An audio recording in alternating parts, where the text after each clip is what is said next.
In this session 3 of week 2, we would be focusing on emotions of students in relation to their needs. Schools are supposed to be important locations for child's emotional well-being. When this is pushed down the priority list of schools, the complete process fails to nurture creativity in young minds. This brings about a curriculum gap. If we as teachers facilitate students to develop skills to understand what they are feeling, name the feeling, and regulate these strong feelings when necessary, schooling becomes an enjoyable activity and academic achievement becomes a consequence. It is always better to build on 12 crayons and extend it to 40 or even 60 to have a richer experience of life. This is exactly what emotion schooling is all about. Understanding of emotions in terms of behavior involves how one reacts to a given situation and why one does so. Let us consider this example. A child has a bad day at school. She is withdrawn and remains quiet as opposed to her otherwise talkative and bubbly nature. At home, her mother, out of concern, insists for the reason which the child might not want to disclose. So she yells at her mother. Later, when she realizes this, she starts feeling ashamed and withdraws further. Here, the child needs some time and space to come to terms with whatever has happened at school. It is only after she accepts it that she would be able to share it with her mother. But the mother's firmness adds to her emotional turmoil and she sets into a spiral of alternating guilt, shame, and withdrawal.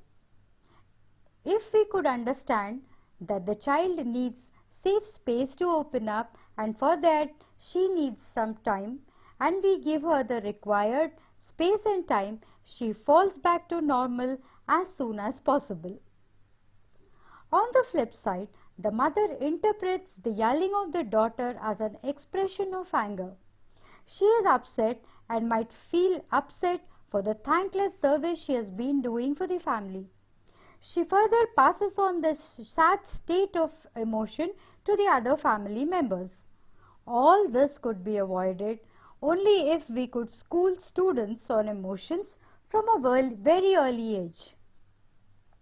Teens, irrespective of gender differences, tend to be more concerned about their physical looks and changing bodies. This has a serious effect on their feelings of self-image and having an effect on their esteem levels and their self-confidence. In addition to this, children remain constantly stressed as they are unable to meet the expectations set by their parents or by themselves or by the society on them. This leads to disappointment and embarrassment. Constant comparison without letting the child explore and discover her skills and abilities has a huge bearing on the young minds. Most children overthink, rendering an unpleasant impact on their moods and emotions, resulting in unpredictable behaviors.